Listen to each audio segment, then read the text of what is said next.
forward. Okay, so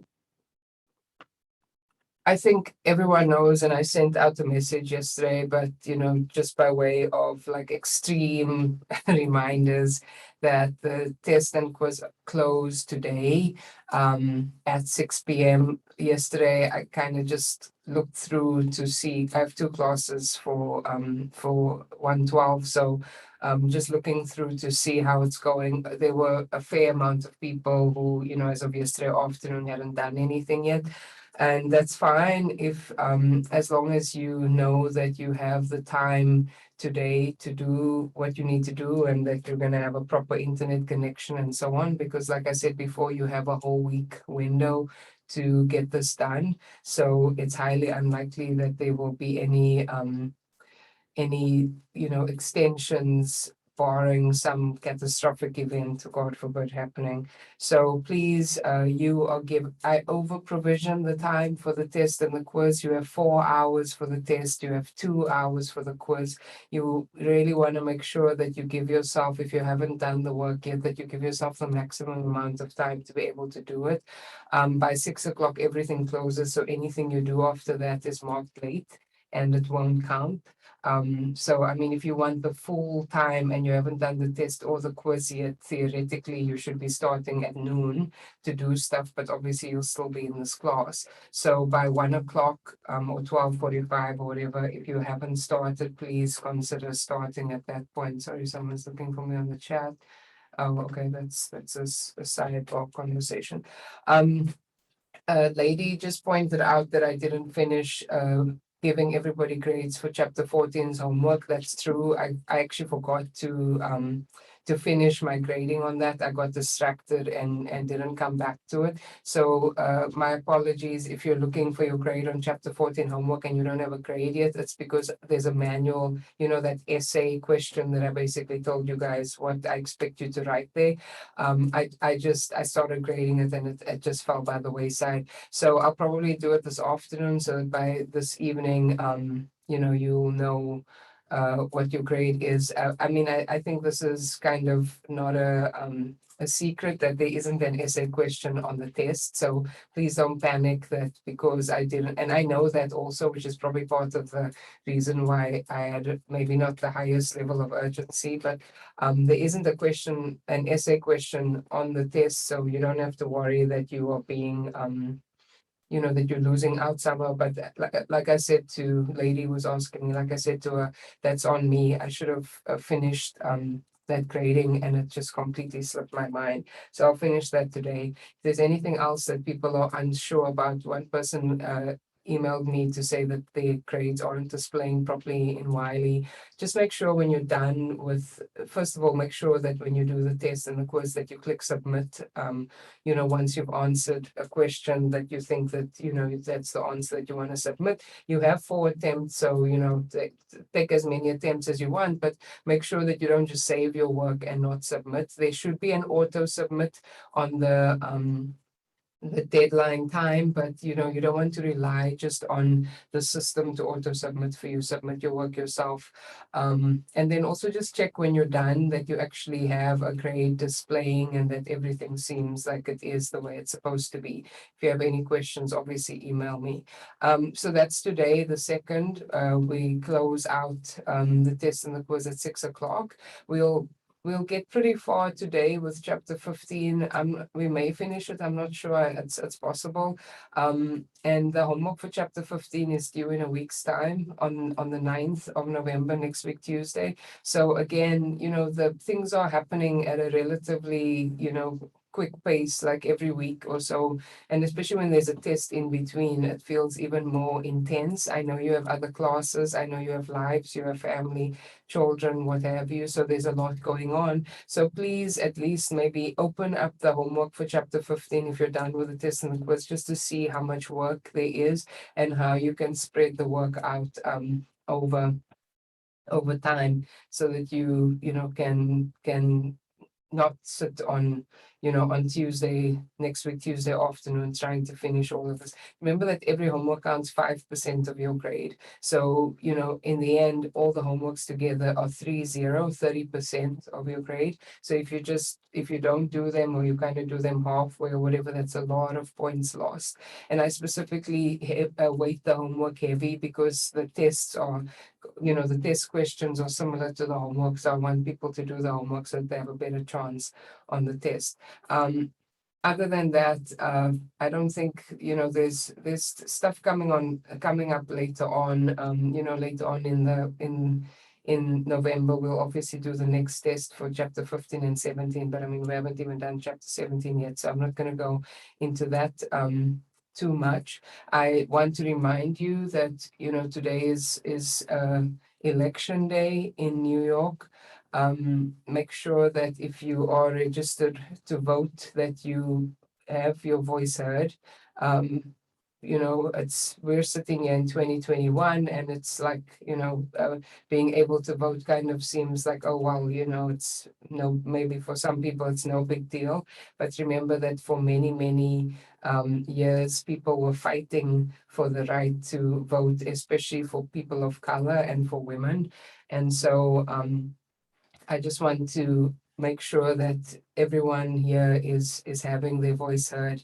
If you don't know who is running for what, you can actually just look it up on the internet. You can punch in your address and it will tell you what district you're in, and then it will tell you all the candidates, and you can just do a quick review to see who is up and for elections. And I mean, I know the general election is obviously a big deal, like for president and so on. But remember that it's the people who are in your local council, in your local area. Those representatives are the ones who really impact your day-to-day life, right? And how they decide on what that is and isn't done or whatever can really impact you, your family, your children, and so on. So, if you've already voted, because New York does have early voting, that's great. But if you haven't voted yet, it's not too late. If you are registered to vote, then it doesn't matter what party you're in. This is the general election, so you are able to, vote today. And so you can also look up your polling place by typing in your address, and it will tell you. It's usually a school or something like that close by your house. And you go with your ID, and they'll look you up in the voting roll and find you, and then you can go and cast your vote. So again, I know that maybe sometimes voting, it's like, is my voice really going to make the difference? I think the point is that you want to be able to participate in the civic life around you, to understand what people are saying and doing, and make sure that you are electing officials who have the best interests of you and your community at heart. Okay, so if you are registered to vote, please vote. If you aren't registered to vote, please get registered. So I mean, obviously, if you're not registered now, you can't vote today. There is actually a proposition on the ballot today to allow for same-day registration in New York City for voting. So if that goes through, I mean, people can register on the day, but you can register to vote anytime throughout the year. And remember, next year there's a midterm election coming up, and it also has a lot of implications for how the country is run. Okay, this is not a political ad for any political candidate. I don't care, really who you vote for. That's not why I'm saying this. I'm saying that you just need to make sure that you're participating in, the life and the world around you, because it's no use us complaining about things that aren't getting fixed, or things that aren't getting done, if we aren't actually part of, the voting body. All right. So it's something that is important to me, as as a woman of color, also coming from South Africa, where people like me were not allowed to vote until 1994. I mean, if you can believe that, it's crazy, right? I wasn't old enough to vote at that point, but that was the first time that there was a democratic election. So I think, we take a lot of these things for granted. when other people have been denied their rights, for so long. So that's my, PSA to vote today if you can. The polls are open until I think 9 p.m. And if you are at work, it's actually by law, your boss is supposed to give you time to go and vote and come back, and that shouldn't be taken off of your pay. That's a law in New York. So, talk to them about that if that's something that if they are concerned about you leaving to vote. All right, so there's that. And then as usual, I'll give the plug for registering for classes.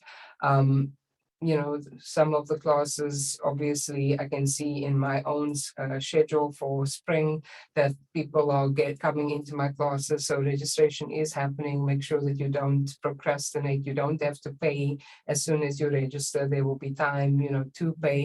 If you're having issues with finances, remember there's the foundation scholarship, there's emergency funding, there's also this forgiveness of outstanding balances that CUNY is busy with. There are various ways in which you can try to get, finances to continue with your studies, but please register.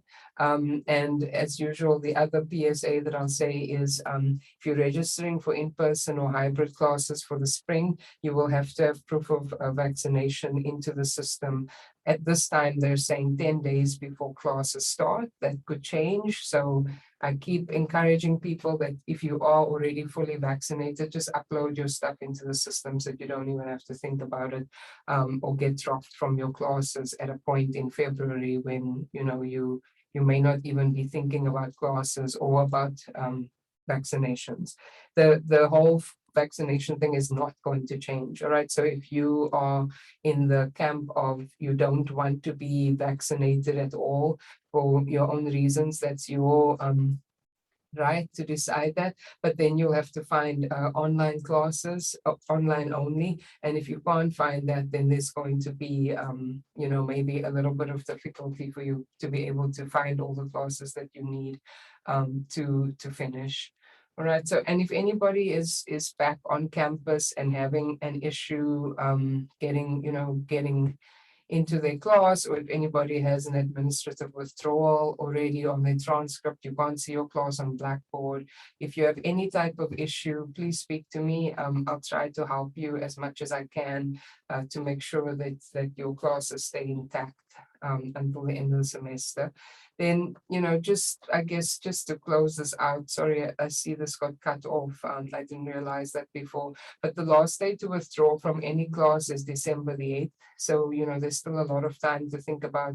That's basically the last day of class also at the college.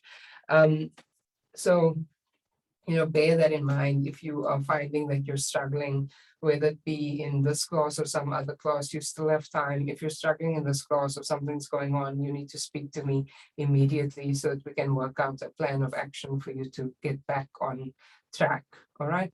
Any questions on any of these admin items, anything that I just said, from schedules to testing, to voting, to vaccinating? Anybody have any questions for me?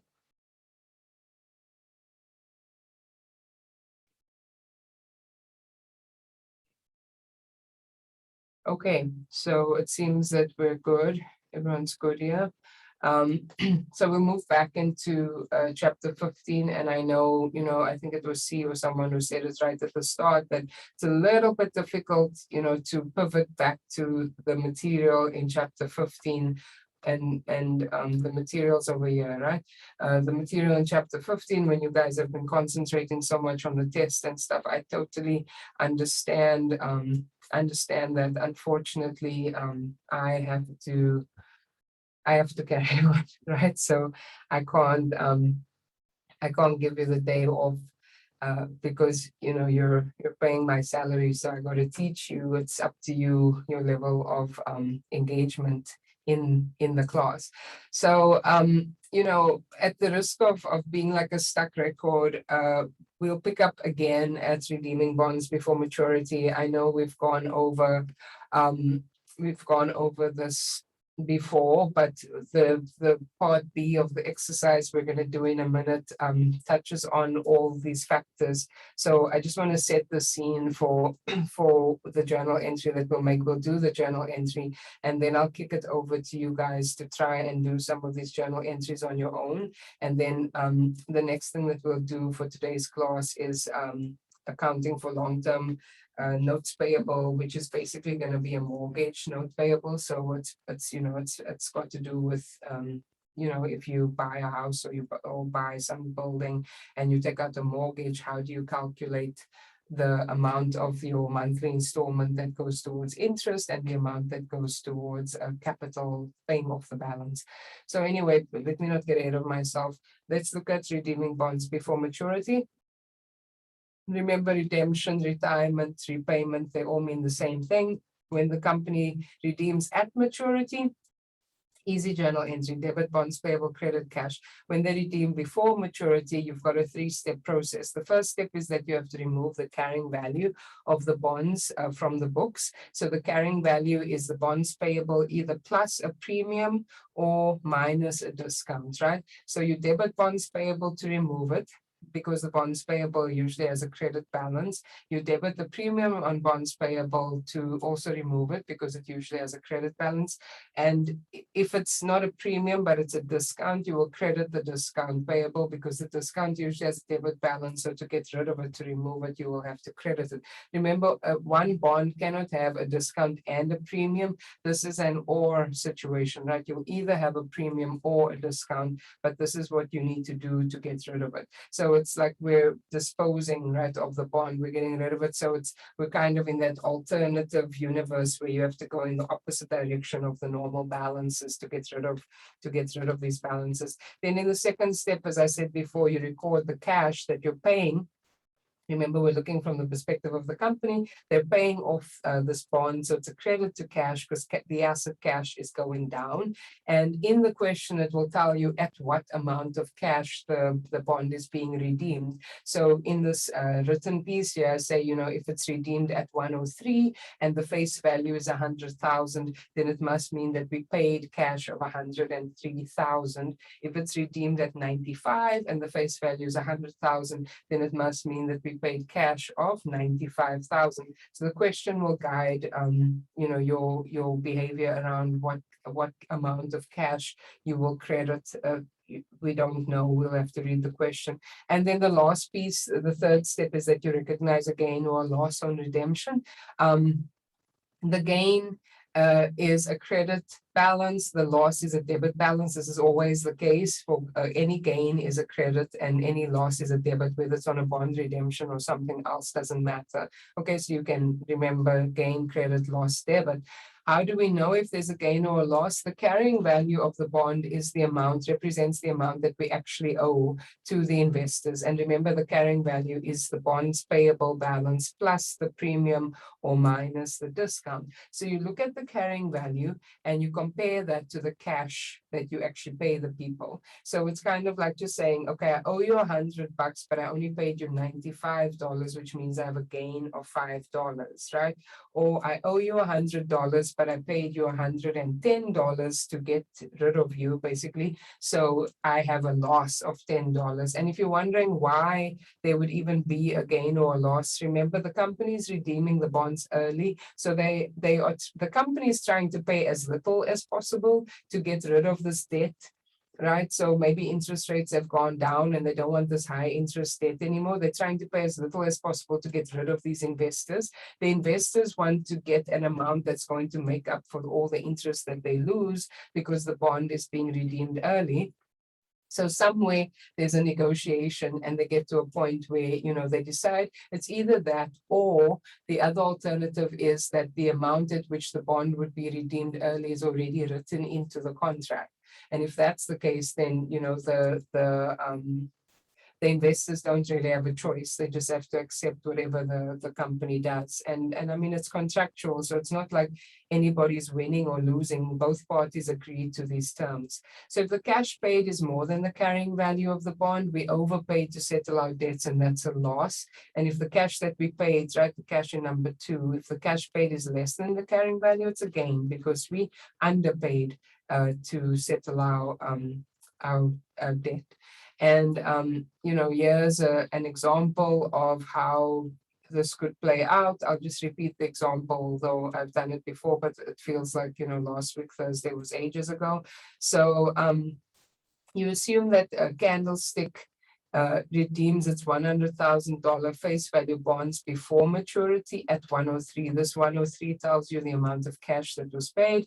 The carrying value of the bonds at redemption is 101,623. The carrying value of a bond is higher than its face value. It must mean that the bond was issued at a premium, and some of that premium is still on the books. I repeat, if the carrying value of the bond, right, is higher than face value, the bond must have been issued at a premium, and some of that premium is still on the books. If I had said to you that the carrying value, I'll take this away so I don't cause confusion, but the carrying value was 97,000, then you should say, oh, the carrying value is less than the face value, which means the bond must have been issued at a discount, and there's still a $3,000 discount in existence. Why do I know that? Because if you think back to how the balance sheet looks, right? Let me find this. How does the balance sheet look when you have a premium and a discount? In a discount situation, you subtract the discount from the face value. So the carrying value when there's a discount is always lower than the face value. In a premium situation, you add the premium. So the carrying value is always higher. Okay. So let me find my place where I was. All right. So I'm going to take this off because in this case we have a premium, and we can even calculate what the premium is because we know that the face value is 100,000. So this 1,623 has to be the premium. These are both credit balances, right? And we know this from the rules that, you know, the bonds payable is a liability. So it's a credit. The premium on bonds payable is extra that was paid. It's also a credit that gets added onto the bonds payable. So if these are both credits, to get rid of them in step 1, you have to debit them. You debit the bonds payable, you debit the premium. Cash is 103, you credit, and so you see that you paid 103,000 for a bond where you only owed 101,623. So you made a loss, right? Because the cash paid is more than the carrying value. That's a loss of 1,377. Okay, we overpaid to settle our debt. That's the refresher, which hopefully gives people some, you know, gets us situated back in the mode of this bonds work. And so now, last time we finished on exercise 4. Let me just check, but I think when I was checking earlier this morning, we finished on exercise 4, and it was part. Oh yeah, sure. Sorry, go ahead. Sorry, no. I just wanted to like kind of double check it.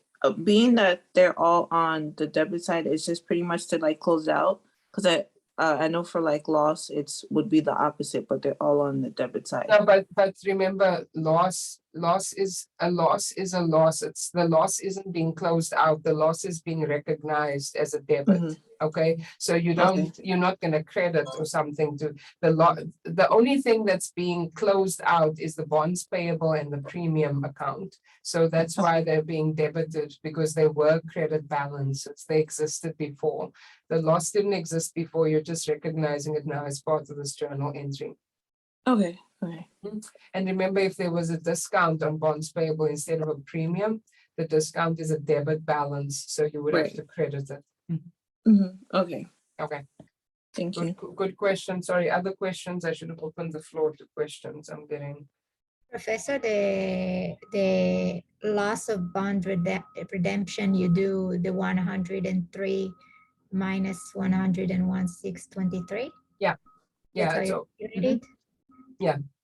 Okay. It's the carrying value minus the cash paid, or you know, by how much is the cash paid more than the carrying value.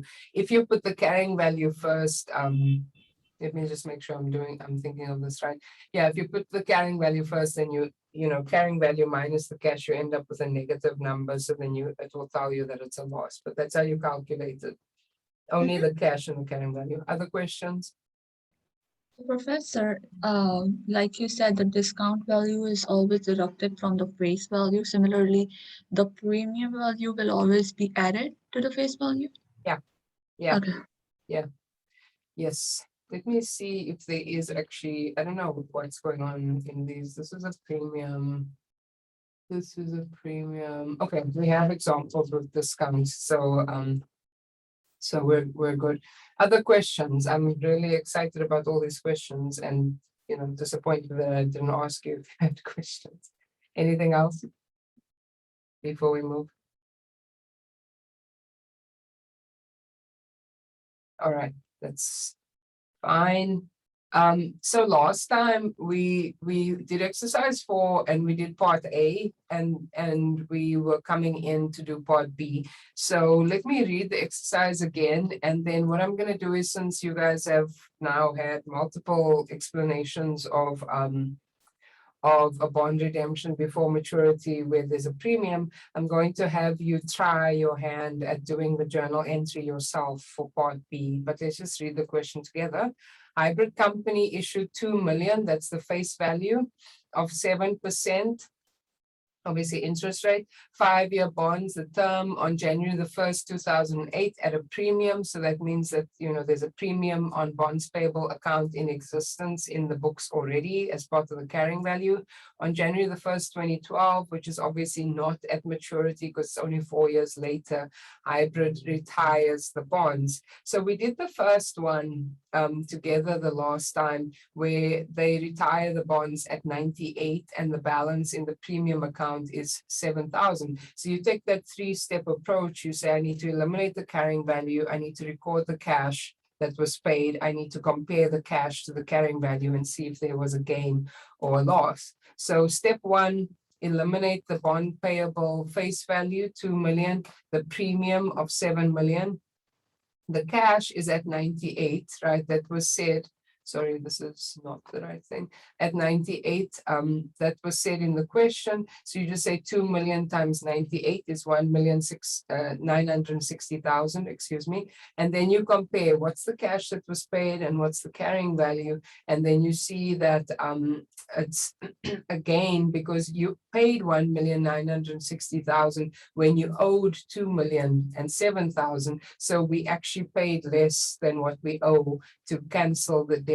So we have a gain on redemption of 47,000. The other way to think about this is you already know that the debit side is 2,007,000, but the credit side was only 1,960,000. So you have to balance the dollar amounts of debits and credits. So there has to be a 47,000 credit. And remember, a gain is a credit.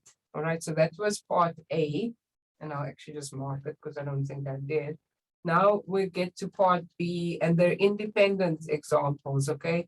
And for B, I'm going to ask you guys to do the question yourselves. Let me see if I can join these two things so it's not so far apart.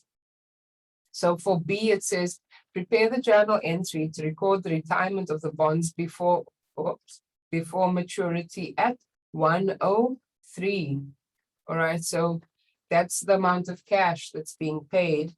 Assume that the balance in the premium of the premium on bonds payable is still $7,000. So take a picture of this part B or do whatever you need to do to have this information. And what I'll do is I'll put the screen back on the solution for A so that people have guidance. And I'm going to give you about 5 minutes here. We'll go until 11:10. Someone can raise their hand at that point to answer the question. Okay, so 30 seconds to just take a picture of the question if you don't already have the question open somewhere.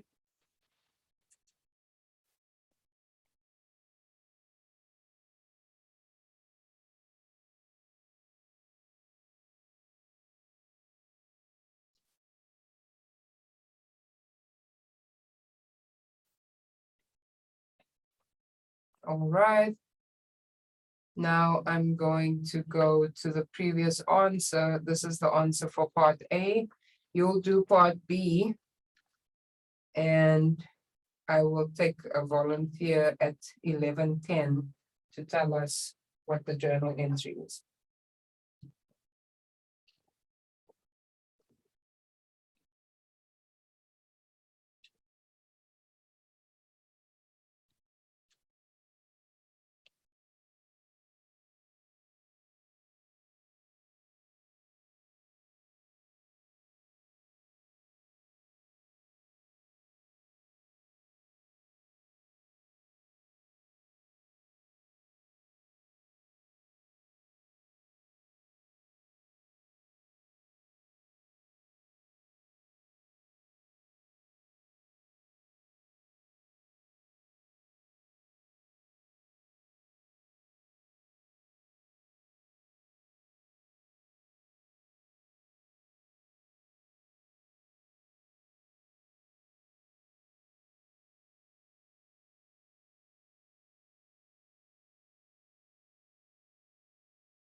All right, another minute to go to answer part B, and then I'll take a someone to give us the answer.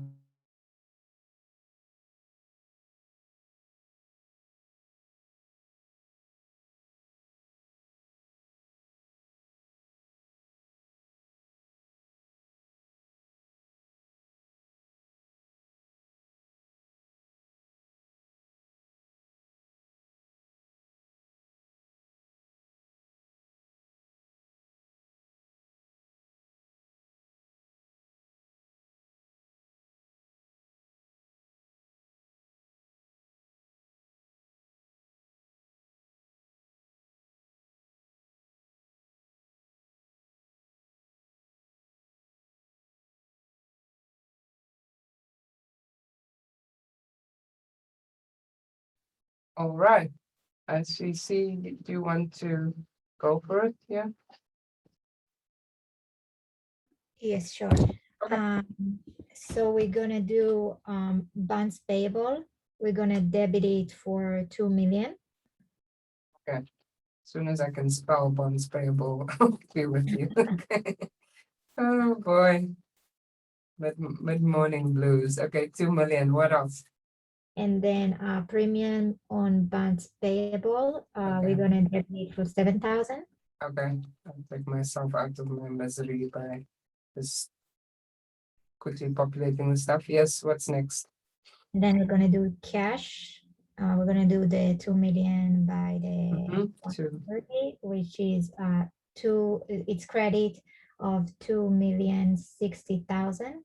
Yeah, because you're multiplying the 2 million by the 1.03 or however you do it, but the answer is 2,060,000. That's correct. And then what?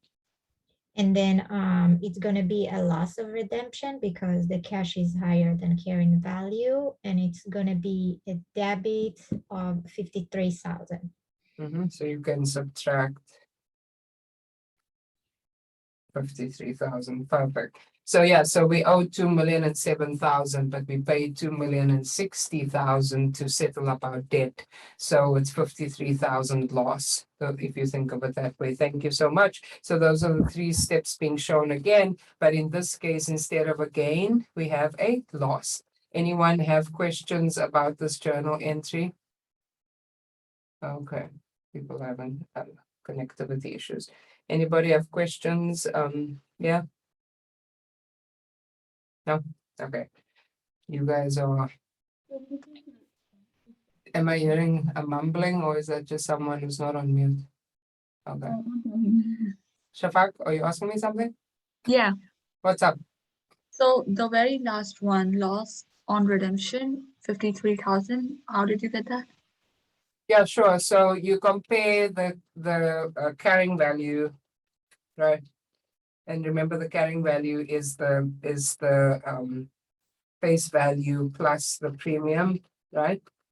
And you compare that to the cash that was paid. So the carrying value is what we owe. Oh, sorry, what we owe. And this is, good grief, today is really not a good day for me, but I'm trying to move too fast. This is what we paid, and what we paid, you just take from here, 2,060,000. So what ends up happening is you can see that you owed that, right, 2,007,000, and you paid 2,060,000. So you paid more, right? Paid more than what we owed. So we have a loss. Another way to do it is to just say that the debit side was, hang on, let me get rid of this thing. The debit side is 2,007,000.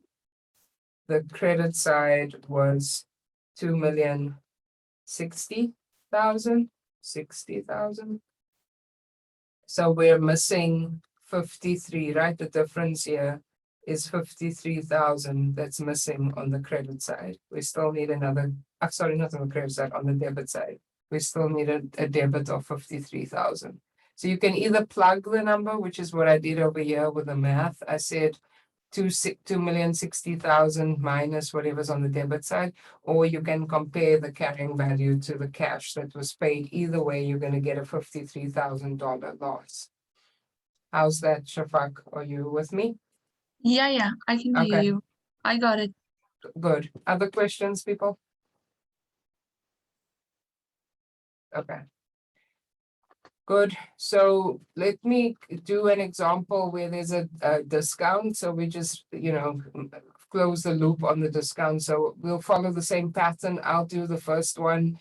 And then you guys, I'll do part A and then you guys can do part B and make sure that you know what's actually happening. Same company, hybrid company, issued 2 million or 7% 5-year bonds on January the 1st, 2008. But now it is at a discount. So, when you read these questions, whether it be for homework, whether it's in class, whether it's on a test, if you know that this question is going to be a redemption before maturity, you want to read carefully to see the question's going to give you a hint about whether there's a discount or premium. It's either going to tell you the carrying value of the bond, and then you'll see that it's either higher or lower than face value, and you can calculate the discount or the premium. May tell you that it's at a discount like this one does, so you have to bear that in mind. Remember, discount is a normal debit balance, and so, read carefully. Remember, we were saying the other day that accounting is like word problems. As much as we love to hate word problems or whatever, we still have to get through it. And the best way to get through it is to know the rules and the principles and to actually read carefully. On January the 1st, 2012, Hybrid retires the bonds. So we know the face value, we know that there's a discount, we know that there's a retirement before maturity. Prepare the journal entry to record the retirement of the bonds at 97. All right. So at 97 already, you have to wonder what's going to happen here. Maybe there's this gain or loss. I don't know. Let's see how the numbers play out. And this is, I think I wrote this in a previous class. This is the cash that we're paying to settle the bond, right? 97% of 2 million is what we're going to pay. Assume that the balance on the discount on bonds payable account was 11,000, and this would have been a debit balance. So I'll go ahead and do this example quickly so you can see.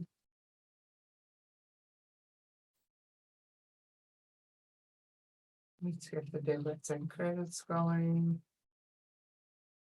All right, so this is part A. I don't know why there's such a massive gap here. I can't remember what I was doing. All right, so we're going to get rid of step one, right? Get rid of bonds payable. It's a normal credit balance, so we debit to get rid of it, right? You do have that discount of 11,000. That is a normal debit balance, so we will have to credit it. I know that my debits and credits are not going to be in order, but I'm just showing you step one, step two, step three. When you work in Wiley, it's kind of annoying because it will say that, you have to have all the debits first and then the credits. I mean, that's how we account for things. So I do understand why they do that. So what I recommend is, a lot of the times, if you're not sure exactly what you're going to be debiting and crediting, just write it out on a piece of paper and then organize your debits and credits before you put it into Wiley. So the discount is a normal debit balance. So to remove the discount, you will have to credit the account with 11,000. Oops, did I put that in the right place? No. 11,000 credit. Okay. Step two is the cash. The cash is going to be 2 million times 90. Oh, let me just put it as the percentage. 97%. That's how we calculate that. So 2 million times 97%, 1,940,000. So now again, you can add this up and you can say, oh, the credit side only has 1,951,000 and the debit side has 2 million. We know because it's just general rules of accounting that the debit and credit dollar amounts have to be equal. So there's 49,000 missing on the credit side. And if we think about what is a credit, it's a gain. All right, so you can do it this way. You can say, okay, the debit is 2 million, subtract the 11,000, subtract the 1,940,000, and I end up with 49,000, right? So that was 2 million minus 11K minus 1.94 million. That's how I got to that answer. And this will be a gain because by definition, a gain is a credit. For the people who want to actually, follow the theory properly, you're saying that the carrying value is face value of 2 million, right? Less the discount. So 11,000. So the carrying value is going to be these two together, 1989. The cash that you pay is going to be 1940. So immediately you can see that if this is what we owe, this is what we owe, and this is what we pay to settle. This is what we paid to settle the whole debt. I don't know what's going on with my fingers today. This is what we paid to settle the whole debt. So the difference between those two things, right? This minus this is your gain, right? Because we paid less than what we owe to settle the debt. So either way, I mean, a question's not necessarily going to ask you to write out all the stuff. I'm writing it out here so that you can see where that gain comes from. It's always the difference between the cash that is paid and the carrying value of the bond. And again, the carrying value of the bond is defined. It's the bond's payable face value plus any premium or minus any discount. Questions on this example now with a discount instead of a premium?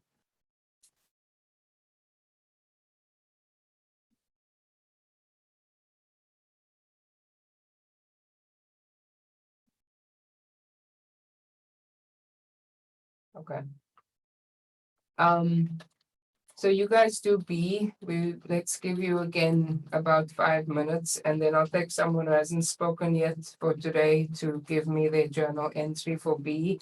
I will go back to the question, so you have a minute. Well, no, maybe not a minute. That's too long, but you have some time to copy the question. You have to answer this. Prepare the journal entry to record the retirement of the bonds at 102. Assume that the balance, it's the same, right? The balance in the discount on bonds payable was 11,000. So take, 30 seconds to write that down or take a picture or whatever. And then between now and 11:25, you'll have time to answer the question. Give you 10 seconds, yeah?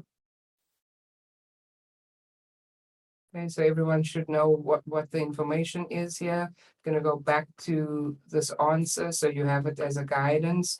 By 11:25, I'm gonna ask someone who hasn't spoken yet for today to talk to us about the answer for this question.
All right, so who wants, again, we need someone who hasn't spoken yet. Someone come and or given the answer, like C gave the answer to the previous one, right? So someone else give us the answer to this one, please. Okay, Michelle, go for it. I didn't do up to carrying value, but I did like do majority of it, if that's That's okay. fine, just Okay. tell me what you did and Okay. I will support you with the rest, okay? Okay, so for I started with bonds payable, Okay. which is debited at 2 million, Mm-hmm, and then discounts on bonds payable, mm-hmm, which is credited for 11,000, mm-hmm. and then for cash it's 2 million times 102 percent, 102%, Yeah. okay. Mm-hmm. and that's It is credited true. for 2,040,000.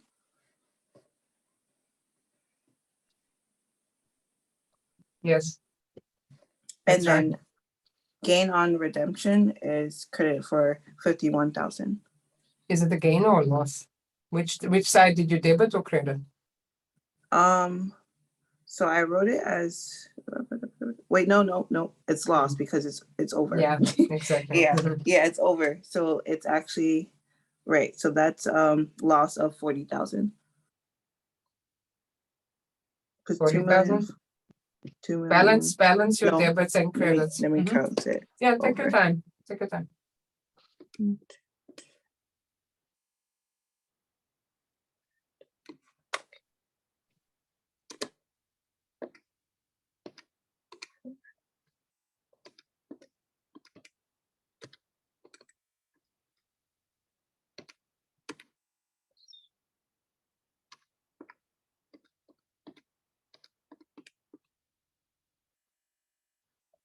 So it's to say it's actually the opposite. So it's loss of 51,000. Exactly. Thank you. That's correct.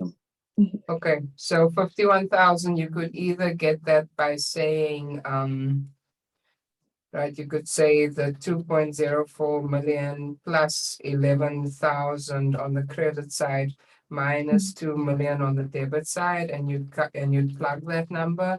Or you could say what we were doing before, right? You're saying the carrying value. So it's the face value. It's this whole thing, right? It's the Right. face, So yeah, I added Wait, what am I both the doing? credits Sorry. and I subtracted from Right, the bonds payable. right. So you can Mhm. just plug it, that's fine. Yeah. I'm not doing this well because this thing is not carrying the right,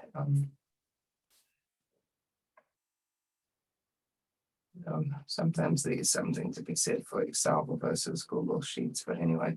Okay, so it's 1989 and then we paid more. And so immediately we should know that there's a loss situation brewing, right? Because Yeah. we've got this minus this, and so the 51,000 is a loss. So either way, whichever way you guys did it, I'm fine. I mean, obviously you can just plug the numbers so your debit and credit dollar amounts match. But this is the thinking behind why that loss should be 51,000. You owed 1,989,000, but you paid 2,040,000 to settle the debt. Thank you, Michelle. And thanks. Questions, anybody on this one? Because this is the end of retirement before redemption. So is there anything that anybody is still, like anything niggly that you still want to resolve?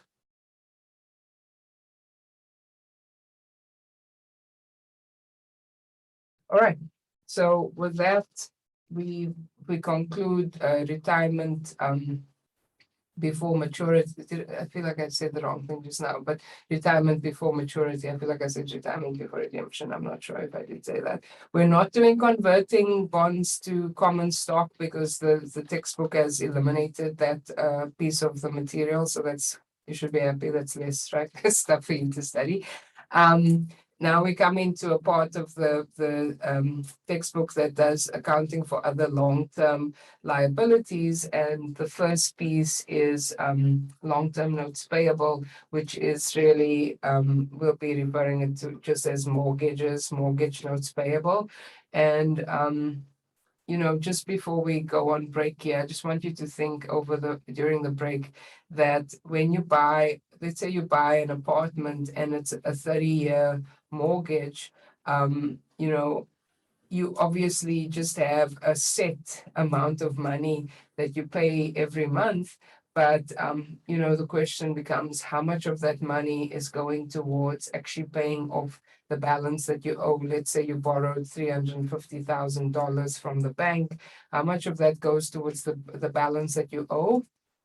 And how much of that is interest, right? And then the second question that we have with this work is, what portion of that mortgage is current, meaning it will be paid within the next year, and what portion of the mortgage is long-term, meaning it will be paid in more than 1 year, all right? So we go on break from now until 11:41, 10 minutes. And when we come back, we'll tackle this mortgage business.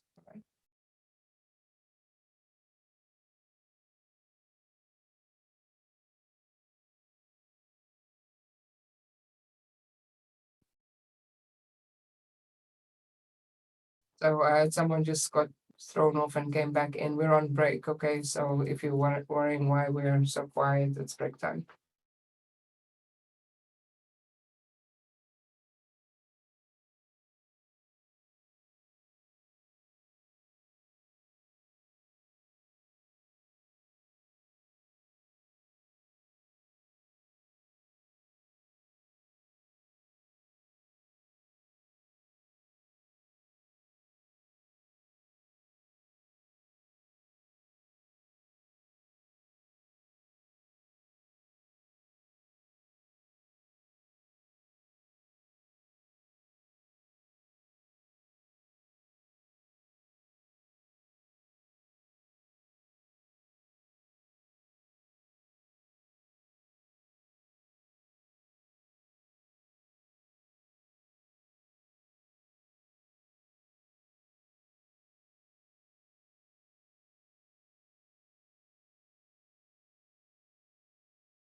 I'll be right back.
Right, so we're back from break. Before we continue, I just want to make sure that I'm not missing people who are actually here but aren't showing up as participants.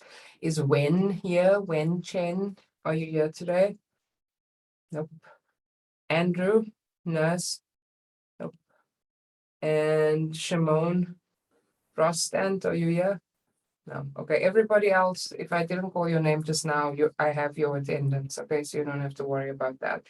All right, so in this next part, like I said, we will be looking at accounting for long-term notes payable, but specifically for mortgage notes payable, where, just picture that you're buying a house or an apartment. I mean, I know it's New York City, so it's kind of crazy prices and stuff, but let's just pretend that we're all loaded and we're getting ready to buy a house or an apartment, whatever the case may be. When you consider buying whatever that asset is, you're thinking about what's the price of the asset. So how much money do you actually have to borrow to be able to pay for it? Maybe you've got obviously your own deposit, the money that you'll put down, but you also have to borrow from the bank. And then when you think about borrowing from the bank, you also have to be thinking about interest rates. At the moment, we're in a very low interest rate environment. That was also part of why there's been like a big, I mean, it's slowed down now, but earlier on in the pandemic, there's a lot of people trying to buy houses all over the country. A lot of people realized that they need more space. Everybody was home, etc. But the housing stock, the inventory of houses was pretty low compared to some of the demand. And so the house prices were going really crazy, high, I mean. But part of what also drove people to consider buying was the fact that the Federal Reserve Bank, right, or the Treasury, I should say, not so much the Federal Reserve Bank of New York. I mean, to some extent, they have some impact, but really the overall Treasury for the country, they've been keeping the interest rates really low. And part of that is just to try to facilitate the recovery from the pandemic. And so because the interest rates are low in general, that means that the mortgage interest rates are also very low. I mean, historically low, like insanely low interest rates. And I mean, my husband and I bought a place in January of this year, and I mean, the interest rate was like 2.85% or something, which is, and we didn't even put 20% down, which we're just not, loaded like that. But it just shows you, and it's fixed, which means for the rest of however many years we take to pay off this mortgage, it's not going to change, even if the interest rates go up, and they will, because they're artificially low right now. And interest rates may also have to go up. There's an inflation problem in the country and whatever. Again, that's more on the economic side of things, macroeconomics. But the point is, what goes into consideration around a mortgage, long-term notes payable, is how much money do you need to borrow? What is the interest rate? How does that translate into a monthly installment that you pay, right? Because when you buy a place, just like now you're maybe renting a place, you're paying a fixed amount every month for rent. When you buy a place, you also pay a fixed amount to pay off your mortgage. It's just that that's called the installment, right? It's just that that fixed amount then gets split between paying off the original debt that you had with the bank and the interest that the bank is charging you for loaning you the money, all right? And let me see what's happening. Why is interest going down? I hope see that I have explained it to you, that the interest rates, the way the Federal Reserve is going to stimulate the economy is to try, and it's one way, is to try and be involved in what we call open market operations, where they basically do certain things to get the interest rate as low as possible. That's supposed to stimulate people to buy stuff, maybe even buy on credit. Like, remember, the American economy is driven by consumption, right? So if we're not this is not an ad for everybody to go out and start buying stuff that we can't afford, right? But it's driven by consumption. That's part of why when everything shut down with COVID, the economy was in a slump, right? Because the way the economy thrives is if people are buying, engaging in the economy through buying stuff. So, part of what the Fed can do to try and stimulate the economy is bring the interest rates right down, supposedly making it easier for people to borrow, making it easier for people to, I guess, also spend on credit cards and stuff because they know that interest rates are low. So it's kind of supposedly a spending frenzy. But the kind of the problem here to some extent was that unlike the housing, a lot of people did buy houses and stuff, but with other stuff, people didn't have money. Like in COVID, if you lost your job and stuff, you don't have money to just be buying things. So to some extent, stimulating the economy through low interest rates was nice, but it often just benefits more of the corporate interests than us. And right now, I'm sure you all know already that there's quite a bit of inflation going on, especially on food and other essentials. And so all these things work together. I mean, interest rates, inflation, and. So, I mean, the Fed kept everything low. They tried to stimulate the economy. And now that hasn't worked maybe as well as they would have hoped. And now we're also in a situation because, in essence, to do some of those open market operations, they're printing money because they can. When you start putting more money into circulation, that breeds inflation, amongst the other things like, there's a shortage of truck drivers to bring stuff to wherever they need to be for people to buy them. There is there are snags in the supply chain that's also causing, prices of things to go up. So we're in, this is as an aside, but we're in interesting times. It's been a long time since there's actually been like an inflationary concern in this country, but there is one now.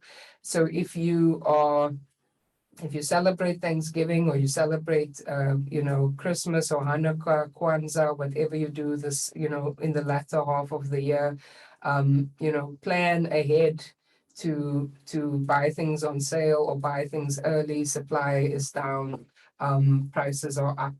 And if you have very specific traditions with your family of things that you kind of have to have for these holidays, you may not find them on the shelves, right? So that's how all these things impact each other. Now, what does this mean for us? I was saying that interest rates were low, so people are buying. Even my husband and I were like, whoa, the interest rates are low. We are ready to buy something. We got to act fast because, I mean, to have an interest rate of 2.85% for the next 20 or 30 years is incredible. So we bought a place in January, and if you think about how we pay off this mortgage, we obviously pay it monthly. We have a set amount that we pay per month. And the way, you want to think about it is the amount that we're going to, or whatever, let's say we bought the place today, whatever we pay between November the 2nd, 2021 and November the 2nd, 2022, that is what we would call the current liability, because it's going to be paid within 1 year. And the rest of the payments, the other 29 years, because normally these mortgages are 30 years, the other 29 years are going to be long-term liabilities. And later on, when we do some examples, we'll see how that splits out. And this is what I wrote over here. I guess at that point, it was May the 6th or whatever. I think this was this is my enhanced notes, right? Anything that's paid or that's due within the next 12 months will be a current liability, and anything after that is long-term. You record the mortgage note payable at face value. So whatever you borrow from the bank, so let's say you're going to buy an apartment and you borrow $500,000, the cash that you're getting, you're not getting it, right? It's actually going to the seller, but the cash that you're getting is $500,000. We just record it as cash that we receive. And then we've got this mortgage, because we're assuming that we're borrowing from the bank, getting the cash, and then going on to buy something ourselves. in these examples. And then the credit goes to mortgage notes payable. So if you think about the journal entry when we were issuing bonds, we said debit cash, credit bonds payable. Yeah, it's just debit cash and credit mortgage notes payable. So it's the name has changed, but the creation of the liability is the same process. Subsequently, make journal entries for each installment payment. If it's a corporation, the installments might be every 6 months. They might be annual installments. It's not really for some of the corporations, not like how we have it for individuals where it's monthly. So we have to read the question to see how often they make the installments. Often it's semi-annual or annual. Okay. When we do the journal entry to record an installment payment, first of all, we pay the installment in cash. So every month I have to look at my, bank balance dwindle when I take off the mortgage, because that money goes in cash to the bank, or whoever owns the mortgage at that point, to pay off our debt. And then of that amount, and this is where our work is going to be in something we call an amortization table. Of that amount that we pay, some piece is paying off the original loan, right? So if we took a loan of 500,000, a piece of that installment pays off the original loan, and that depends on how high the interest rate is. And the other part of it actually pays off the interest. When you are in the early days of your mortgage, so I would say within the first 5 years of your mortgage, the bulk of what you are paying every month is only going to interest.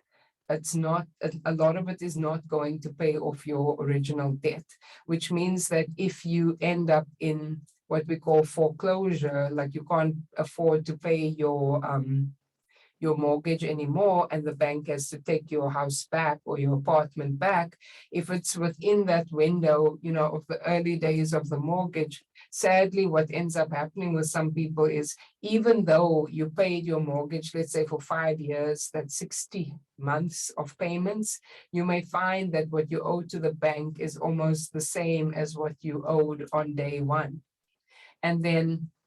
And this is like a caution, to make sure that when you plan to buy things, that where your finances are coming from, that if you are in a relationship, that you either have savings, or if one person loses their job, that the other person's salary can cover, the mortgage or whatever. But if the bank then takes back the place in foreclosure, then they will end up, they normally just end up selling the place for whatever they need to cover the mortgage, which means that, let's say you were paying $3,000 a month for your mortgage, you're losing 60 months of $3,000, and the bank will just sell the house for the amount that you owe, and you probably won't see any part of your payments again. So you paid into this place, and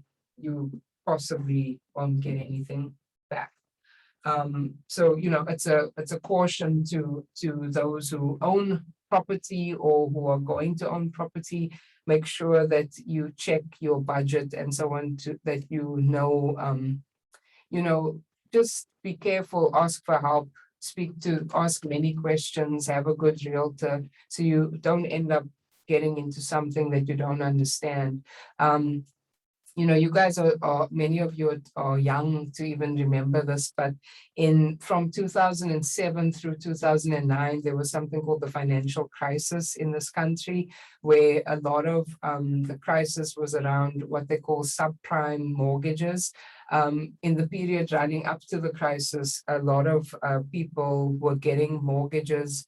Banks were basically there were these mortgage lending companies, they call them originators, that were basically giving out mortgages like candy to anybody, sometimes just based on like one pay stub. And let me tell you, that's not how it should work. In fact, as someone who just went through the process of getting a mortgage, we're talking about folders and folders of financial information that they wanted from us before they would even think about giving us the mortgage. But back in the day, what these mortgage lending companies were doing, they were giving people mortgages almost on a handshake, maybe on one pay stub or whatever. And the reason they were doing that was because they knew they could sell the mortgages onto banks that were packaging those mortgages as what we call collateralized debt obligations. You don't have, none of this is going to be on a test. I'm just telling you how things can go wrong in when greed gets involved. So people were coming to these mortgage lenders who should have an obligation to explain to them what they're actually signing, but they really didn't. They just said, oh yeah, we'll give you a mortgage.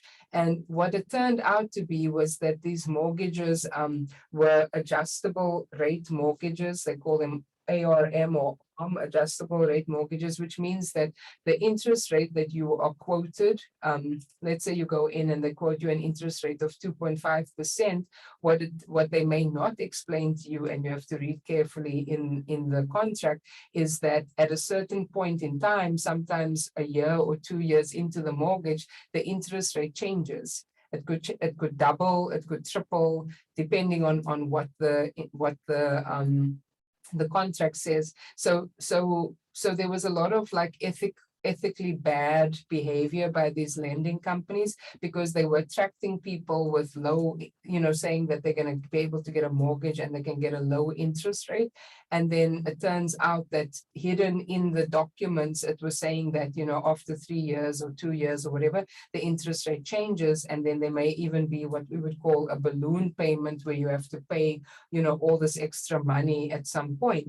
And the lending companies didn't really care, because they knew they weren't going to be the ones trying to run after people to get the money. They were selling the whole mortgage over to a bank, and the bank was then using those expected cash flows to make, a financial instrument out of it.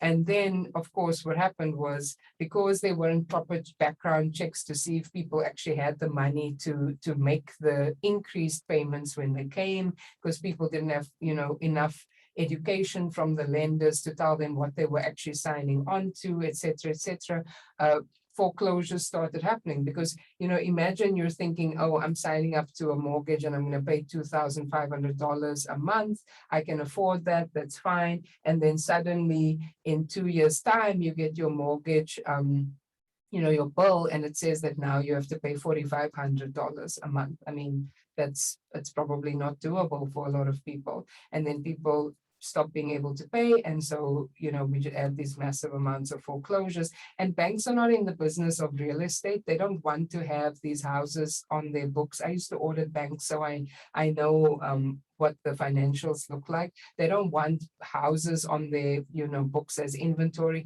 They just want to get rid of that stuff as soon as possible and see the debt paid off.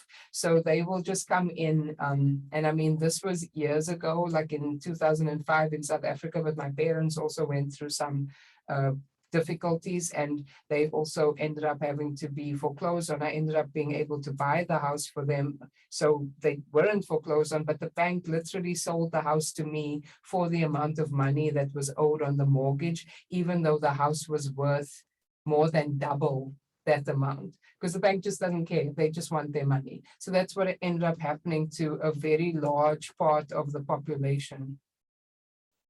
Yes, The Big Short is it's a brilliant movie. It's kind of C is saying there's a movie about this, and it's The Big Short. There's also a great I think that's based on the Michael Lewis book by the same name. And I mean, it's just crazy what went on in those times. It was like a free for all with these subprime mortgages, and then the whole thing collapsed. And that's how Lehman Brothers, which was there from the 1800s, the bank Lehman Brothers collapsed and is no more. Bear Stearns collapsed, is no more. The whole like the finance industry, there were actually more banks that should technically have collapsed, but the government bailed them out. At that time, it was Obama who basically walked into this mess, because this mess was brewing before he was even president, and it all came to a head when he was just in office. And they bailed these people out, or bailed the banks. This is the sad part, not the individuals who were losing their houses. They bailed the banks out to the tune of 700 and something billion, because the word at that time was, you can't allow the financial system to collapse. Even though they had basically created their own collapse, they were bailed out. But me and you on the street who had bought houses, and were being kicked out of our houses, there wasn't really a bailout for what we call Main Street. There was a bailout for Wall Street. So what does this mean, right? Why am I giving you this whole long talk? I can speak from experience in my family. Maybe you guys also have experience in your own family of, things not going, how they're expected to go with mortgages. It happened to my parents. They signed a mortgage, in the early 90s in South Africa, and I think didn't realize that there was also an adjustable rate situation, and the interest rate just skyrocketed to the point that the house was very difficult to pay, and they managed for a while, but eventually they couldn't keep up. I'm saying read the details, read the fine print. If you don't know what's going on, don't sign things that you don't understand. There's no need to do that. Find people, whether it's me or other people that you know, who you can ask for help. You have a right to know and understand what you are getting yourself into. Because I think what happened with a lot of these people with the financial crisis was that they were, there's this notion of the American dream, and you should be able to have a house and this and that. They were being sold, this dream, but it obviously, cliched as it sounds, it became a total nightmare for them. All right. So, yeah, this is all based on it. This is all true. This is what happened. Even The Big Short, with The Big Short, they could see that the market was going to collapse. So they bet against the market, and they bet. What happens when you're then betting against the market is that to a large extent, you're betting against your own clients, which is also unethical, because when you're working at a bank, at like an investment bank, you should be not trading just for yourself. You should actually be putting your clients first. But what ended up happening was, especially Goldman Sachs also did this. I know this is being recorded, so I'm not saying anything that isn't true. Companies were betting, for their own books, and ended up making massive profits on the financial crisis. And if the company is winning on the one side, there are clients and other people that are losing, on the other side. And that's the way it is in capitalism in America.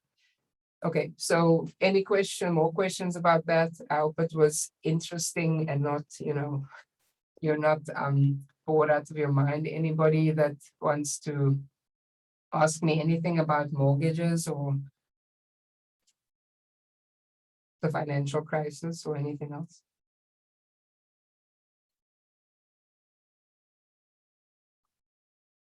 So, Professor, when you said that around first 5 years of our payment, it goes into the interest payment, right? So is there Mostly. yes, Mhm.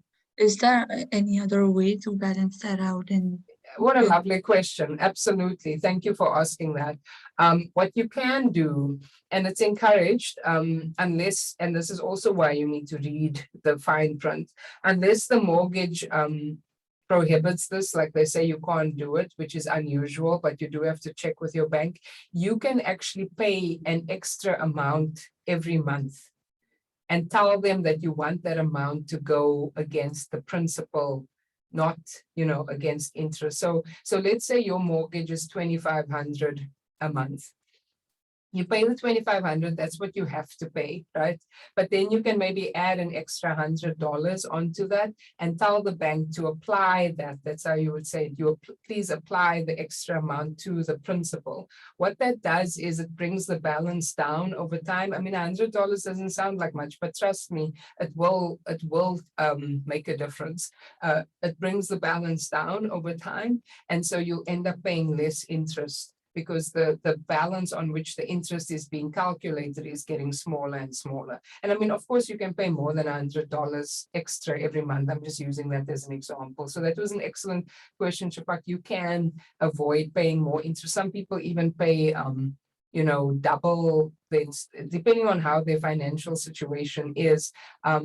they'll pay, big amounts, but just make sure that you also still have enough money for your emergency savings and all of that, because once you put the money onto the mortgage and tell them to apply it against the principal, it's not a prepayment of the mortgage. It needs to be applied to the principal. You can't get that money back.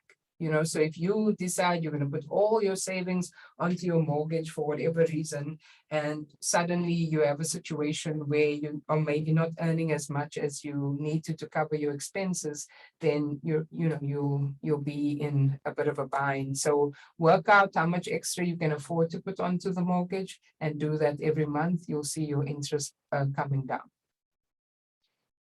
Great. Okay, thank you, Professor. Sure. Other questions?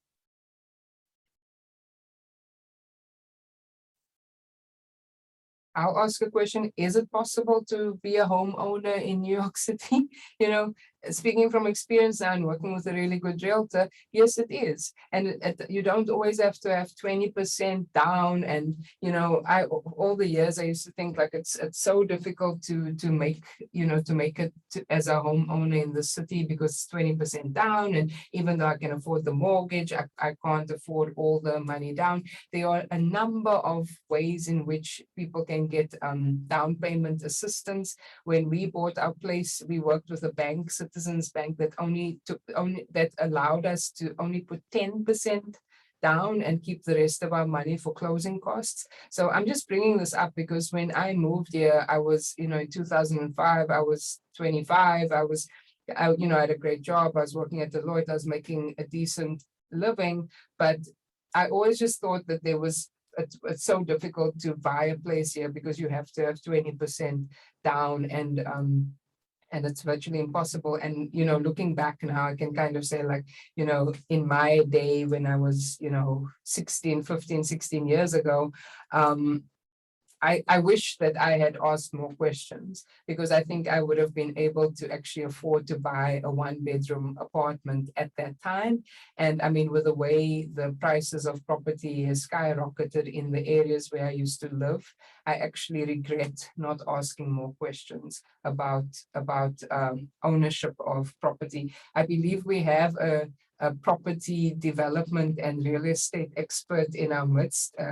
Ivan, I hope you don't mind me outing you. I don't know exactly what what areas you work with, but if you have anything to add, or if you want to say anything in the chat, or if you just want to stay incognito, that's fine. But I just did want to honor the fact that I think I recall you saying that you were working in some type of property development, and forgive me if I'm wrong. I may not be remembering correctly either. No, yeah, it is property management. The company manages several buildings here in New York City. Okay. So it's mostly apartment. It's mostly rentals and leases and stuff like that, not houses. Okay. But you have, I mean, just by virtue of being in that milieu, you obviously have a lot of experience with different properties and so on, which is great. Okay, well, thank you for sharing with us. Okay, so what are we gonna do? Where do we go from here? I need to show you now how to do an amortization table that is the way in which we will calculate how much of the installment will go to interest and how much will go to the actual balance that we owe. So I'm gonna do that. I'll just back. Yeah, it's okay. It seems like people have all kinds of stuff going on today. It's not a problem. So we're going to go to exercise. Hang on. We're going to go to exercise 7 here. Ignore the conversion of bonds to common stock. As I said before, we're not going to deal with that. Let's just look at how this question is stated, and then we'll do the amortization table, we'll do the journal entries, and then I'll have you do another example as well, so we can kind of really get this this concept firm in your minds. Leonard Inc. issues a $600,000, so that's the principal. We call it the principal balance. The loan amount is another way of saying it. 10%. There's your interest rate. 5-year mortgage note. And when they're saying that Leonard issues it, they're saying that Leonard is borrowing, okay? Leonard is borrowing this money on December 31st, 2012 to obtain financing for a new building. The terms provide, and remember I said you have to see how often the payments are made. They provide for semi-annual payments of 48,145. So those are the installments, right, that are going to happen every 6 months. So they're asking us to prepare the journal entries to record the mortgage loan, so the actual amount that's borrowed on December 31st, 2012, and then the first 2 installments, and then what amount will be reflected as a current liability and long-term liability in the balance sheet on December 31st, 2012. So I'll take you through this whole example. If you want to take a picture of the question or you don't have the question handy, please do so now, because I'm going to be toggling between the question and the solution page. All right. Okay, so exercise 6.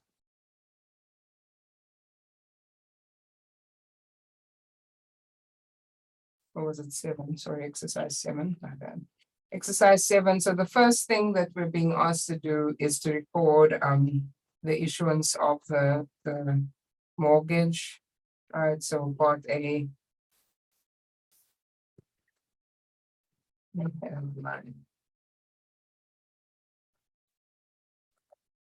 So prepare the journal entry to record the mortgage that was issued. So remember we said we receive cash, right? So debit cash, 600,000, and new credit mortgage notes payable, 600,000. This is the to record the mortgage loan, right? So I'll just put that in case you're looking at this and you're not sure what that's about. That's to record the mortgage loan. Where did we see that before?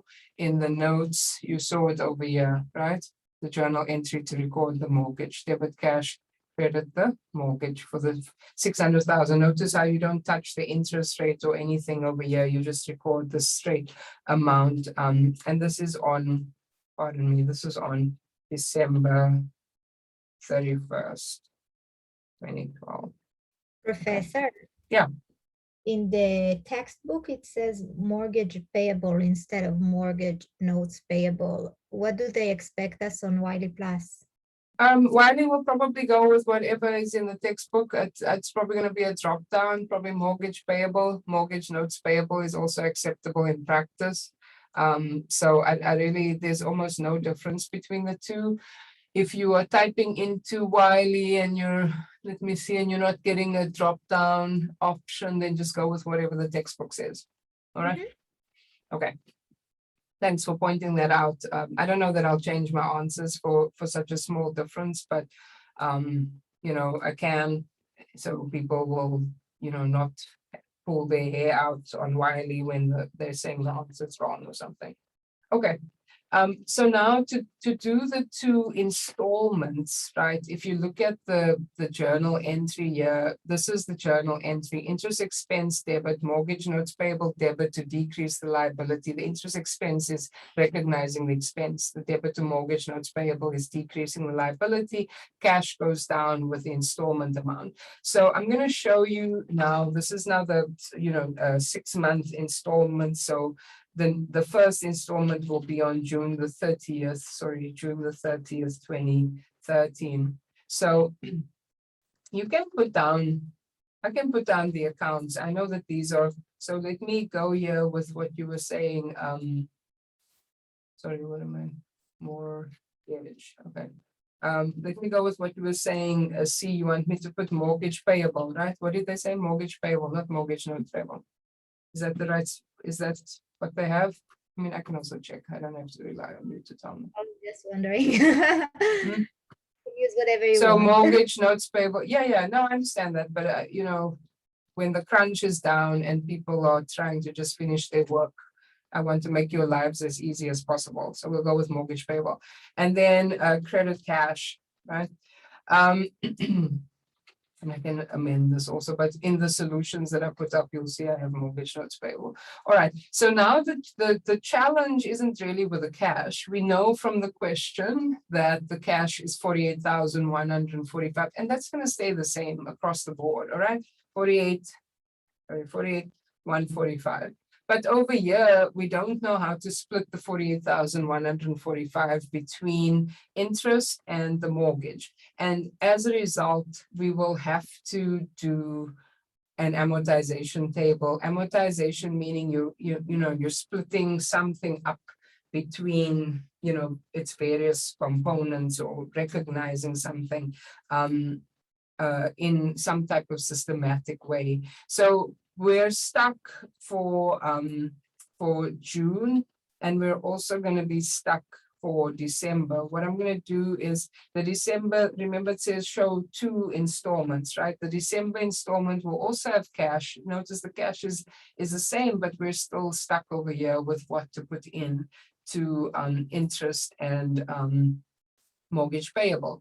So now I'm going to show you how to build an amortization table. I wonder if the book kind of shows it. Let me get rid of this thing here. The book shows you, what this is. They call it mortgage installment payment schedule, but in practice we call it an amortization table. So either way is acceptable. And when I say in practice, I mean in real life. Okay, it's called an amortization table and amortization schedule. So what you're going to do here is, and I'll do it for our example as well, but I just want to talk you through what's happening here. We're trying to see again how much in this case the installment for this example is $50,926. Notice how the cash payment is always the same, right? Over here, you can see that the company borrowed 500,000. Remember I said that's referred to as the principal balance. So on day one, or the issue date, on the first borrowing date, the 500,000, that's what we owe. As soon as we make our first payment of the 50,926, we know that the principal balance has to drop by some amount. We also know that there has to be some interest. The way we calculate the interest is going to be based on, right, whatever the interest rate is. So in this case, for this question, it's 8%. Right? And it has annual installment payments. So they're only paying once a year. So you don't have to do anything to the 8% is an annual rate. And because it's annual installments, you don't have to, divide by 2 or do anything crazy. The calculation of the interest is always going to be based on the principal balance, right? That's existing before that installment payment. So in this case, it's 500,000. That is what is owed. 8% on 500,000, 40,000 of the payment is interest. So Shafak, you can see what we were talking about, right? For the first year, out of the 50,926 that we pay, 40,000 is interest, and only 10,926 is going to reduce your principal balance. All right? Yeah. Right, exactly. That's why we want to make sure that we, know what the interest rate is, what the implications are, and to your point, maybe send some extra money to, be offset against. Because if let's say you sent an extra $1,000, then this balance drops to 488 instead of, 489, and so the interest becomes less, and so on and so forth.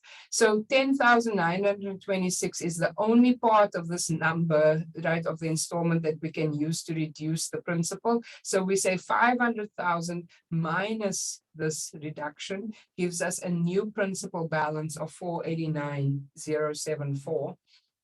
So for the next installment, you're going to take the 489. Sorry, I keep forgetting that they want, if you highlight something, they want you to put a color on it. So you're going to take the 489,074 and you're going to multiply it by 8%. You can check this on your calculator, and that's going to give you the next amount of interest, right? Expense. 39,126. I repeat, and I think I have a calculator here because I was using it. I don't know if it was with this class or my other class. I was using it the other day. Yeah. So let me just demo it on the screen. So 489,074 is the new interest. Is the new principal balance. You multiply that by your 8% interest, and so your new interest dollar amount, and they're rounding to a whole dollar, is 39,126. You then subtract that from the installment amount to find out that you are only reducing the principal now on this installment by 11,800. Obviously, the interest gets lower because the principal balance is lower, right? So, and then the reduction in principal, that amount goes higher because the installment stays the same. So if it's less interest, it must be more reduction. So then how you get to 477 is you're going to say the 489,074 that I owe over here, right? Minus the reduction in principal of 11,800 equals my new principal balance of 477,274. So in other words, to get to this number, keep forgetting not to do that. To get to this number, you have to go to the number above it and subtract the principal reduction to get your answer. And then it just continues. So this is a thing that's really, pretty amenable to using Excel, because you can kind of just drag the formulas down because you're doing the same thing over and over, because the next time around, you're going to take the 477,274, multiply it by 8% to get to a new interest amount, subtract that interest from the installment to get to your reduction in principal. Then you take the 477,274, subtract the principal reduction to get to your new principal balance. So it's just continuing, all the time. So why do we care? What does this mean? What you find is, and let's try it, but you can get a lot of information from an amortization schedule, especially if you set it up one time, right, for the entire life of this mortgage. You'll be able to do your journal entries really quickly, because you can see how much is interest expense, how much is mortgage payable, and how much is cash. So that helps. You don't have to try to recalculate it every year. The other thing that also helps is you can actually see how much you pay out for this 500,000 principal. What you're paying back is obviously not 500,000. What you're paying back is 50,926 times 4, right? So, well, not times 4, excuse me. This is only the first 4 years. It's a 20-year mortgage, my bad. So let's see what they actually paid. 50,926 per year on a 20-year mortgage. There you have it. And that's pretty normal. You basically double. If you just keep paying whatever the installment is and you don't give in any extra money, whether it be $50 or $100 or $500 or $10,000, you don't pay an extra amount onto your mortgage, you are likely to end up paying twice the amount that you borrowed. That's pretty standard. What do you think? Is it shocking? Or did you expect that that would be the case? Not cool. Not good. Oops, I don't know what happened here now. Oh, it's redoing the calculation again. So, when you buy a car and with a car note, or you buy a mortgage, or not buy a mortgage, buy a property and you have a mortgage, you want to ask if you can, and I asked for it from my banker, and I think he thought I was a little bit nuts, but I mean, I'm an accountant, so I'm going to ask. I asked him for an amortization schedule because I want to see what I'm going to end up paying if I'm paying this. I mean, it's a fixed interest rate. I could have figured it out because, I can take the amount we pay per month and multiply it by, 360 months or whatever it is that we have to pay off the mortgage. But yeah, you end up paying like double maybe what if you don't do something to alleviate the principal balance. What I've also seen people do sometimes is they pay one extra installment per year. So instead of paying for 12 months, they pay 13 months, and that extra installment goes on to the principal. So you're basically in that way also expediting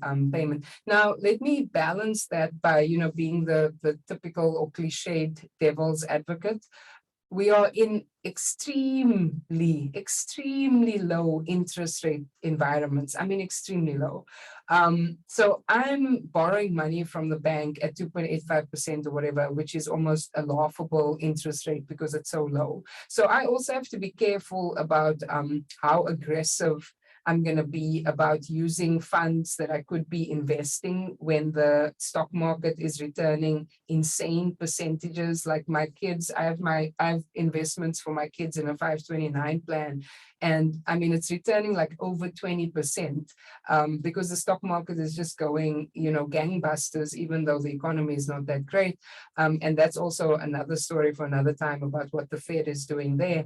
But be careful about just pumping all your money into, paying back your mortgage really quickly. If all you're saving at that point, to some extent is 2.85% in interest, if you know that you can return 8% or 10% on something else, then you've got to be wise and say, okay, why don't I rather put this extra 2,500 into X thing that is actually, returning decent profits as opposed to, paying this mortgage, weigh it up. I still intend to put extra money onto my mortgage because I think over time that will benefit us. But I just want to be careful not, being on a mode where I'm preaching to people that they have to pay off their mortgages quickly when we are in extremely low interest rate environments. Yes, Shafak. Professor, Mm. so when you said that the mortgage rate was 2.85%, was it for 15 years or 30 years? 30 years. 30 years. And is it lesser when it's 15 years? It probably would be but you have to remember then your installment is going to be much higher. Right. If I had put down 20%, my interest rate would have been less as well, because I put down less than 20%. You have what's called mortgage insurance, which adds an extra point something percent or something to your interest, because they basically feel that, and it's like this with anything, if you put less than 20%, you're considered higher risk. So that's higher called, risk. right? Mortgage insurance, PMI is the short form of it. So this I think it's called property mortgage insurance. So I don't check me on this. The P might stand for something else, but I know it's mortgage insurance. It adds an extra little bit of interest, percent to the interest that you are getting charged. Because I didn't put down 20%. If you put down 20%, you only take for 15 years, all of these things, it could drastically alter the amount of interest that they're going to charge you. The riskier you seem, the higher the interest rate. But there are also other benefits. You just have to speak to the bank. Like our bank, for instance, took off, I don't know if it was 0.5% or something, if we opened a bank account with them and had at least one transaction going through the bank every month. And we could, if we wanted to, we haven't done this, but you could actually close that account soon after buying the place. So, I mean, there are all kinds of ways that banks will work with you. I'm answering your question and not giving extraneous information. Thank you. Mm-hmm. Other questions on the amortization table or on, I mean, this is now becoming like a real estate lesson, right? On buying a house or buying an apartment. Anything else on the mechanics of the amortization table before I actually do one with you? All right. So, pardon me. Let's go back here. So we know we have to populate this thing, and we need to build an amortization table. So we can go by the headings here or whatever headings work. They have interest period. I'm just going to go with payment date. If you're doing an amortization table in Wiley, they're probably going to give you the headings anyway. This is the installment column. This is going to be interest. Now we got to check, right? What was our interest situation? It's a 10% annual interest, but it's a semi-annual installment. So I am going to have interest at 5% because it's a semi-annual installment, and just remind myself that it's 10% annual, right? But I'm already preparing, to have interest halved, right? This is going to be the reduction in the principal, which is the same as the installment minus the interest amount. And then this is the principal amount. So it's a table, right? Amortization table or mortgage installment payment table, whatever the book wants to call it. So on the first day, when you take out the mortgage, right? December 31, 2012, you're going to owe the 600,000 that you borrowed, right? No payments are happening there, no interest calculation, nothing. On June the 30th, so I'll just put 6/30/13. On June the 30th is when you make your first installment. So the installments, luckily for us, are the same, right, across the board. So it's this 48,145 that's given in the question. We know from what I just said that your interest calculation is going to be the principal amount multiplied by the interest rate. I'm using 5% and not 10% because this is a semi-annual payment, right? So I've got to go for half of the annual interest rate. So now I know that for the first 6 months, the interest amount is 30,000. How do I figure out what's the reduction in principal? I say how much cash did I pay minus what goes for interest. So the principal reduction is only 18,145. It's basically less than half of the amount, that you pay for interest. And what's the new principal balance? You're going to say the 600,000 that was the previous balance minus the reduction in the installment. So I'll just put it here at 600K minus 18,145, just in case you are wondering how we got there. And interest, just to round it out, the interest is the principal balance multiplied by the interest rate, okay? Just to remind you. And then for December, same installment, that doesn't change, always the same, but now you're going to say principal 581,855. Remember, I'm not rounding anything. So if you're doing this with me, you may end up with slightly different amounts times 5%, right? So it's going to be 29,092.75. And then the reduction in the principal, sorry, it was already giving me the answer and I watched that. 19,052, okay? And so my new balance over here is going to be 562,802. So it's again all formula driven. You first calculate the interest as the principal times the interest rate, either annual or semi-annual, and then you subtract that interest from the installment to get to how much your principal is reduced by. So if I want to now populate the journal entries, I'm going to take the interest expense from the table at 30,000, and then the mortgage reduction in the mortgage, as 18,145. Questions up to there before I populate the second one?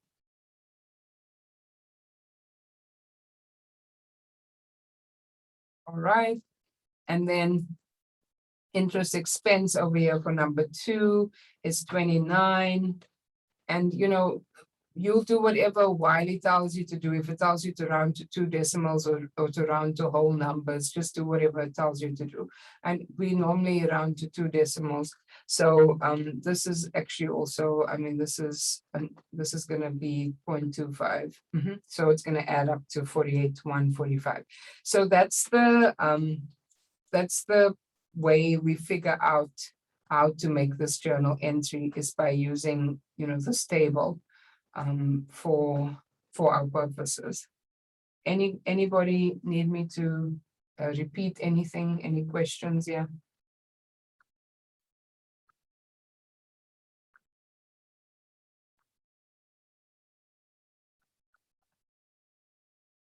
Okay. So the next part of the question asks, what is the current and long-term liabilities, right? What amount will be reflected as a current liability and long-term liability in the balance sheet on December 31, 2012? This is actually highlighted in bold because the date that they're asking you for that is critical. You know, it's critical because that's where you're counting 1 year from, okay? So December 31, 2012. So before we even come to amounts, let's just think about the logic that's happening here, right? So something that is current at December 31, 2012 will be paid between December 31, 2012 and December 31, 2013. Okay, that's what current means. It's within 1 year. Long term, right, at December 31, 2012 is anything paid off after December 31, 2013. Please think about these dates. You have to know what the definition is. For something to be a current liability, it needs to be expected to be settled within 1 year from the balance sheet date. In this case, we're treating December 31, 2012, right, as the balance sheet date, because that's what the question is asking us to do. So anything that gets paid off, and when we say paid means that we're talking about the reduction in principal, okay? We're not talking about installments, because if it was just the installment, we wouldn't have to go through all of this. We're talking about how much of the principal is being reduced. We're not concerned with the interest. So think about that for a minute. You're standing at December 31, 2012. You owe 600,000, but some portion of that 600,000 is going to be paid off within 1 year as a reduction in principal, and some portion of the 600,000 is going to be paid off in more than a year, right, as a long-term liability. So over here, you can see on June the 30th, there's a payment of 18,145 in 2013, right? And then on December 31st, there's another payment of 19,052. So these two amounts together, let me see if I can get to a sum.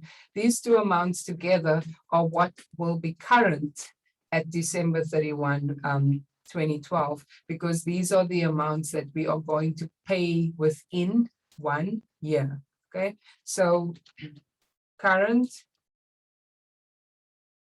is going to be the 18,000 plus the 19,000. That's what's current. And then long term, and again, it's all at December 31. Let me actually just write that as a heading or something, because the date is critical to making sure you're answering the question properly. You know, the date at which you're looking at whether something is current or long term. So current is these two amounts together, the 18,140. I'm going over this a lot because people get this wrong on the homework all the time. And then the long-term piece is actually just going to be the principal amount at December 31, 2013, okay? Because that's what still has to be paid at the end of the year. And if you put these two amounts together, you'll see that they come back up to 600,000. So what we're really saying is, how do we split the amount, right, that we owe between what we're going to pay within the year and what is going to be paid after that? So you know that when you add these two numbers together, you should get back to whatever you are owing. Now, if they asked you what is current, and I mean, I'm watching the time, and we may do this, do more of this next time, but I'm going to ask a follow-up question so that we can make sure that we understand it. What amount will be current and long-term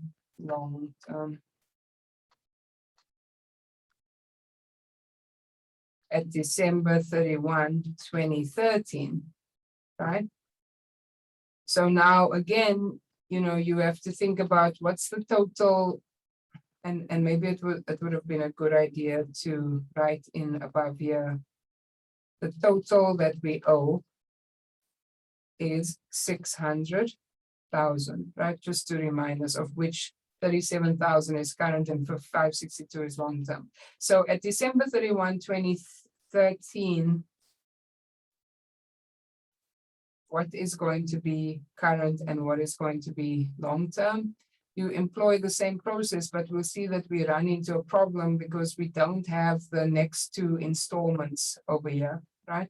So at that point, the total owed is 562,803, but I will have to build out the amortization table further to be able to figure out. I'll have to pull this down. And so let me do this. Oh, it's not gonna work. Let me insert a few more.